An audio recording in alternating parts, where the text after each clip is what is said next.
Educational tour में आज हम बात करने वाले हैं रांची शहर में बरियातू ईदगाह मैदान में स्थित पाम इंटरनेशनल स्कूल और पाम एकेडमी, जो 15 सालों से लगातार रनिंग में है।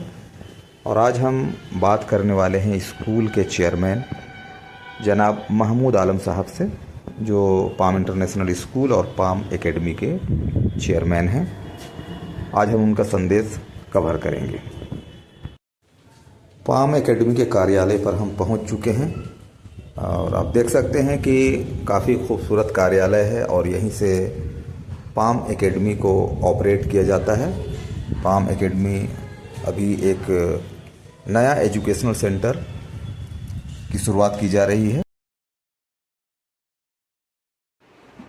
बरियातू रांची स्थित पाम एकेडमी में आज मैं पहुंचा हूं और पाम एकेडमी के कार्यालय में आज हमारे सामने पाम एकेडमी के चेयरमैन जनाब महमूद आलम साहब हैं। काफ़ी दिनों से इनसे मुलाकात नहीं हो रही थी, आज रांची में मौजूद है। तो आइए हम जानना चाहेंगे, पहले सर आपका हम वेलकम करना चाहते हैं हमारे चैनल एक्सप्रेस विज़न में होगा। तो सर हम जानना चाहेंगे पाम एकेडमी की खासियत क्या है, आपके मकसद क्या है इसके पीछे? जी शुक्रिया साहबुद्दीन साहब, बहुत अच्छा सवाल है आपका कि सबसे पहले तो यही जानना चाहिए कि पाम एकेडमी एग्जिस्टेंस में क्यों आया, क्या और एकेडमी के जैसा भी एक एकेडमी है या कोई खुसूसी मकसद इसका है। तो हम ये बताना चाह रहे हैं कि आम तौर पर मुस्लिम कम्युनिटी दूसरे कम्युनिटी से अपने आप को कंपेयर करके एजुकेशन में आगे बढ़ना चाहते हैं।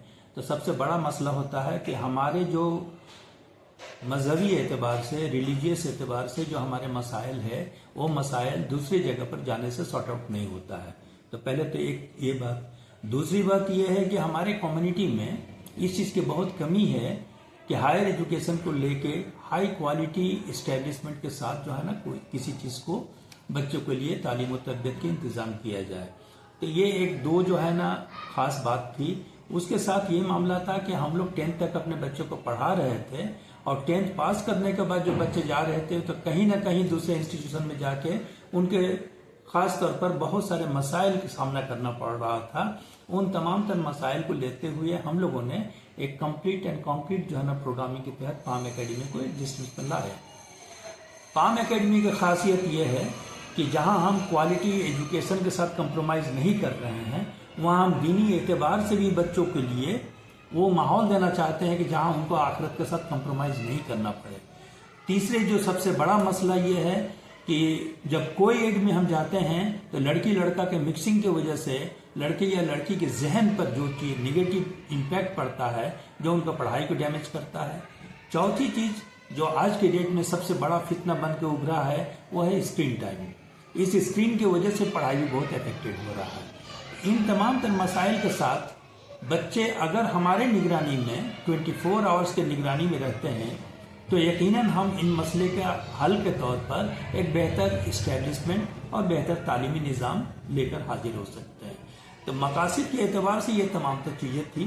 उन चीज़ों को लेकर जब हम लोग एग्जिस्टेंस में आए तो पाम स्कूल का हमारा अपना 15 साल की लीगेसी है। हम लोग कमिटमेंट वैल्यूज़ को पूरा करते हैं, हम लोग कमिटेड हैं और एजुकेशन को समझते हैं। दूसरी जगह जो है ना पेरेंट का सबसे बड़ा मसला ये होता है कि ऑलवेज जो है ना पेरेंट्स ब्रांडेड इंस्टीट्यूशन में चले जाते हैं। हम ये नहीं कहते कि ब्रांडेड इंस्टीट्यूशन में नहीं जाना चाहिए, बिल्कुल जाइए, लेकिन ब्रांडेड एजुकेशन में हमारे बच्चों के लिए जो मसला होता है, जो हमने पहले बताया, इन मसले का हल वहाँ नहीं मिलेगा। दूसरे जो है ना जो मसला डे बोर्डिंग के साथ है कि डे बोर्डिंग में 4 घंटे बच्चे अगर वहाँ पर रहते हैं तो उनके साथ प्रॉब्लम ये होता है कि घर में आकर जो सेल्फ स्टडी करते हैं, डाउट क्रिएट होता है, उसका क्लैरिफिकेशन उनको नहीं मिलता है और वहाँ इंस्टीट्यूशन में जाते हैं फिर क्लास में इन्वॉल्व हो जाते हैं। तो इन तमाम चीज़ों को एक सिस्टमेटिक अप्रोच के साथ पूरे एक्सपीरियंस फैकल्टीज के निगरानी में अगर हमको करना हो तो हमारे लिए रेसिडेंशियल कॉम्प्लेक्स मस्ट है। रेसिडेंशियल कॉम्प्लेक्स के अपने मसाइल हैं, लेकिन उन तमाम तर मसाइल में जो सबसे बड़ा मसला ये है कि खाने पीने और सेफ्टी सिक्योरिटी का। तो अल्हम्दुलिल्लाह हम लोगों ने उसका इंतज़ाम किया है और लड़की के लिए अलग कैंपस है, लड़के के लिए अलग है, आप उसको आकर देख सकते हैं। दूसरी बात यह है कि जिन बच्चों को लेके हम तालीम के मैदान में यहाँ पर बच्चों को तालीम देंगे, तो उनके लिए हमारे पास 24/7 अवेलेबल हैं फैकल्टीज, जिनके निगरानी में उनको ना सिर्फ क्लास करना है बल्कि उनको फिर डाउट क्लियर करना है, फिर सेल्फ स्टडी में भी उन्हीं की निगरानी में सेल्फ स्टडी होगी, और जो मसाइल हो गए every time they can contact their faculties. ये अवेलेबिलिटी हम लोगों ने कराया है और इंशाल्लाह इस अवेलेबिलिटी को जो है ना हम लोग कैरी करेंगे। इन चीज़ों के साथ बाकी जो चीज़ें हैं, सेफ्टी, सिक्योरिटी, सर्विलेंस, ये तमाम तर चीज़ें ऑलरेडी अवेलेबल हैं पाम स्कूल में, और उसी चीज़ को हम एक्सटेंडेड फॉर्म में लेके जा रहे हैं पाम एकेडमी में।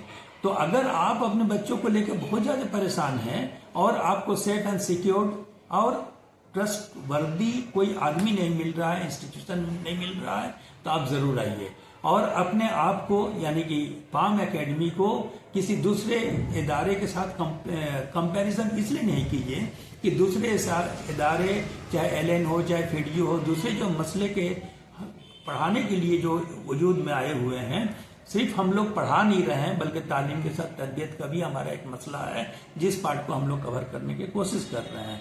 तो इंशाअल्लाह इन तमाम चीज़ों का सॉल्यूशन आपको मिलेगा। इसीलिए पाम एकेडमी खास है। रांची शहर में इस नौइयत का कोई भी इदारा नहीं है, या कह लीजिए कि इंटर झारखंड में अगर आप आना चाहते हैं तो palm academy is the best solution.